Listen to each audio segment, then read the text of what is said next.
Hey there, Soul Shines, it's Michelle here, and I'm inviting you to wake up and live, and I apologize for coming to you in my pajamas. I realized that I hadn't done my video. I also apologize. I have been in a little bit of a grieving state as I've thought about some things I'm not going to be able to do with my mom.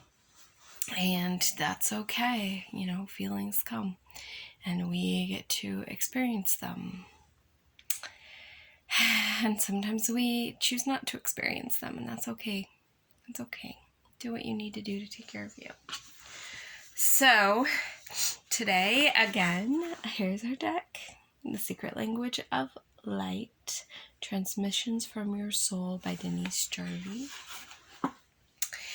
And I felt like I needed to take 2 cards. And I'm not surprised. So, the first card that I pulled is Healing. And the second card that I pulled is Soul Song. And I'm not surprised.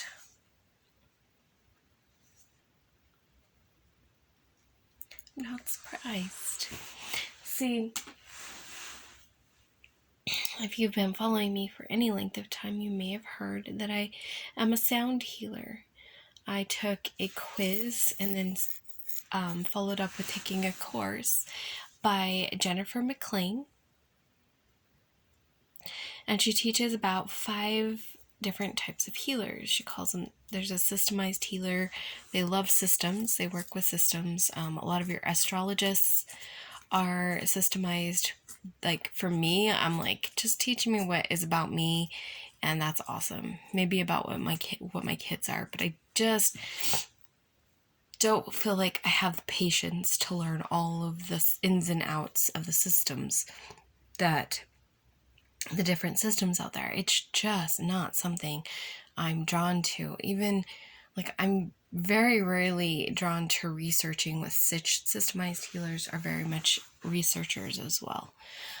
It's just like I love to learn, but I don't love to research. It's really interesting to ponder the two.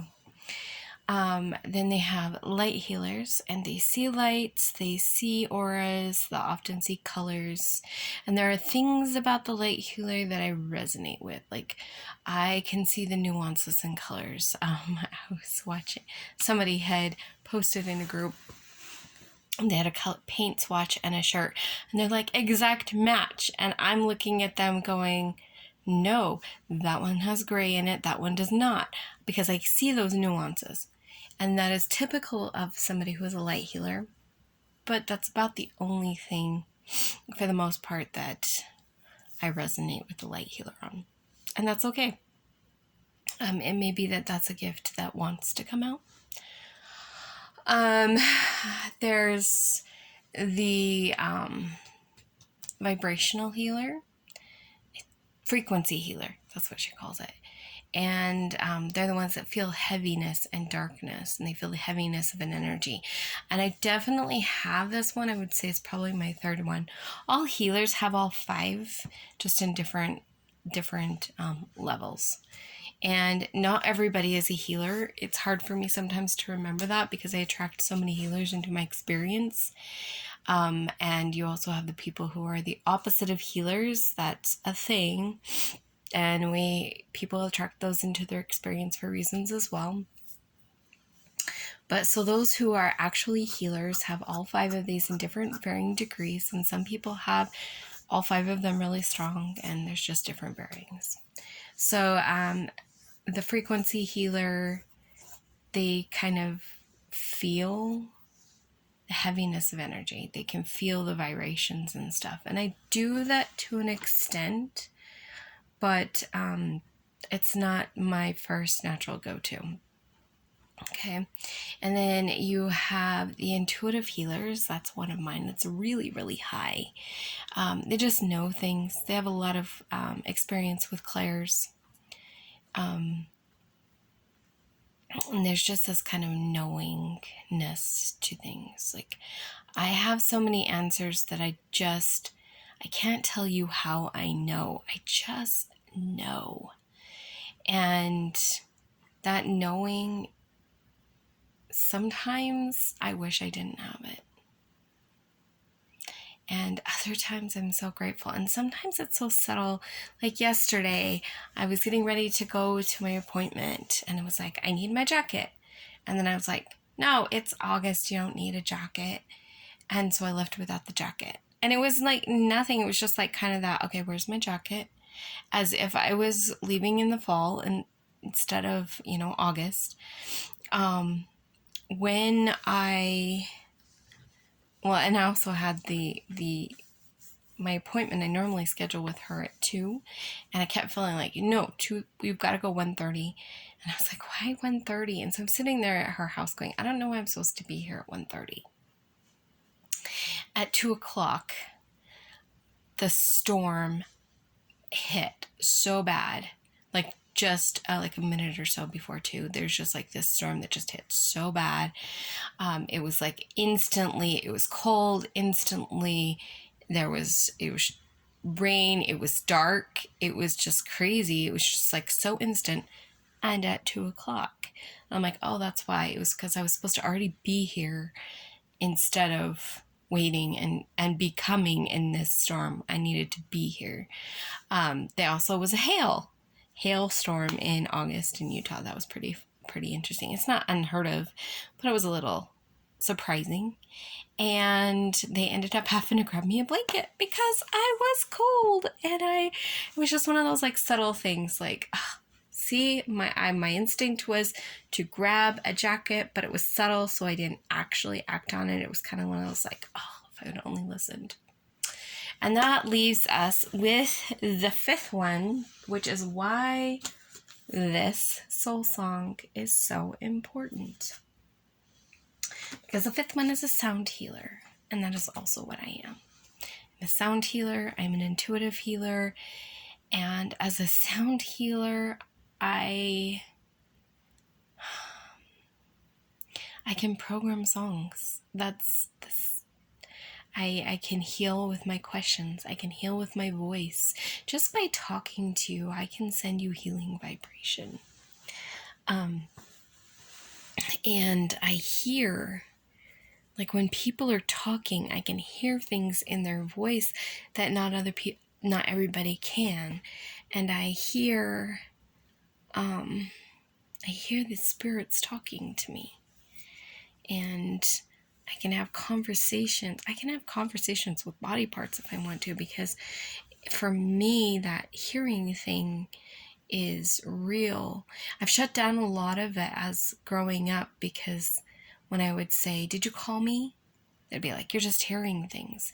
You get told you're just hearing things enough, and you shut down the actual ability to hear. Interestingly enough, I also had problems with my ears when I was a baby. So I don't know how that plays into it. But yeah, I'm a sound healer. And the thoughts that I'm having right now is that for my own self, to sing the song of healing and loss and mourning, and to sing it out of my body.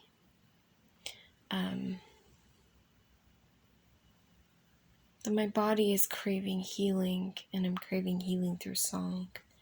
Another thing about song healers are they're super frequency healers tend to be attracted to crystals more than other healer types. Like a lot of healers are attracted to crystals, and I definitely like crystals, but I just am not super drawn to them. Even like I have essential oils. I am not, like, I will use them, but I'm not drawn to them the way other people are. I've noticed that frequency healers love to have crystals around. They love to have the essential oils for vibration. And they will, like, I have a friend who does tuning forks, and she does have sound healer in her, but her favorite tuning forks to use are the ones that don't make sound. They just do vibration. And that's fascinating to me, because I'm like, that's all nice and dandy, but if I'm going to use a tuning fork, it better make a sound. In fact, I would rather use 2 so that it kind of can create a melody. How much better if I can use 3? I got myself a little meditation tongue drum because I was like, oh, this is so cool to make these melodies with it. And I loved my mom's banjo and not banjo, tambourine. And I want to play one of those wooden flutes.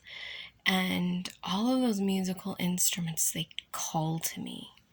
Music calls to me. I begged my parents, begged them to learn to play the piano. I was begging them for that opportunity. And I only had piano lessons for a couple years, and then my parents got divorced and we moved away. And I believe also my piano teacher moved away. And I continued after that. I continued to teach myself because it was so important to me. And now I love playing the piano. And when I play the piano for people, I set an intention that there will be healing in my music.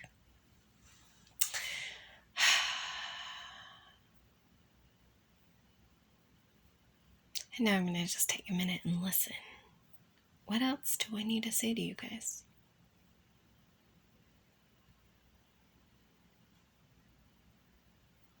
I feel like if you're watching this, you probably have some kind of healer energy in you. So which one of the 5 healer types stood out to you? Or what kind of healing are you needing right now? Do you need some sound healing? Do you need some vibrational healing? I've been going to my friend for my knee because she does amazing things with vibrational healing, and I've needed that. But I've also found that I was needing a systemized healer because I needed the technique that he learned. And he has such a kind heart, and I needed that kindness that he has as well. So just because I am a sound healer doesn't mean that I always want to go to sound healers. But it was very, very, super itchy. Very, very healing for me to recognize a different kind of healers. Because often as healers find that their gifts can be rejected. One of the challenges that I have as a sound healer is how many people expect me to see. They expect me to be a light healer. And I'm like, I'm not a light healer. Like, that's one of my least. I don't, like, I can. It just takes so much effort to see, and I don't see clearly. I get more impressions. It's more intuitive for me. But I have people that were like, what do you see here? And I'm just like, I can tell you what I'm hearing. I can tell you the impression that I get, but I can't tell you what I see because I'm not seeing it. But I feel like I get a lot of people who assume that that is how I receive. And I sometimes thought I was wrong for that. So learning about the different healers was very healing for me. And now that I've done this little video for you, I'm going to get off. I'm not going to do sound healing for you other than just sharing my message, hoping that whatever healing you need can come through my voice, that just watching my videos can inspire you or spark inspiration in you, can invite you to healing, can heal. Like, why not? I have so much love to give, and love is healing. So why not just hearing my voice? Why can't that just be healing? I think it can be, so maybe that's what you need from me. Also, little last minute note, soul song. I invite you to find a song that inspires you. I've been singing one. I mentioned it yesterday or the day before by Galen Crow called Princess. And I love that song. And another one, King, that's from the movie, The Prince and I think, or something, The King and I. And they're songs that when they come to my mind, they lighten my soul. They help me to feel me, to remember me. It's kind of like coming up with your soul name and embodying your soul name. When you find a song that when you listen to it, it just helps you to let go of the cares of the world and just be present with yourself and just be like, oh yeah, that's who I am. That's who I am. So I invite you to find a song or 2 or 3 that is your soul song, that song that reminds you who you are. Alrighty, there you guys go. I love you guys so much. Thank you for being patient with me as I've been on my journey. I'm only now starting to feel like I have the energy to reach out beyond my circles. It's like I could barely handle my friend's circle. You know, it was like, here's me and God, and here's my family, and I can invite friends into my experience, but anything beyond that's been really hard for me the last 2 years, and I'm starting to feel like I can reach out. I'm starting to feel like I can move into that next group out, where YouTube family lives, where clients live, where community lives. I'm feeling like I can start to kind of reach into that a little bit. I appreciate those of you who have stayed with me through this journey, who have stuck with me through it all. I appreciate you. And I love you. Remember to let your light shine, big, bright, live, and beautiful, and I'll see you guys next time.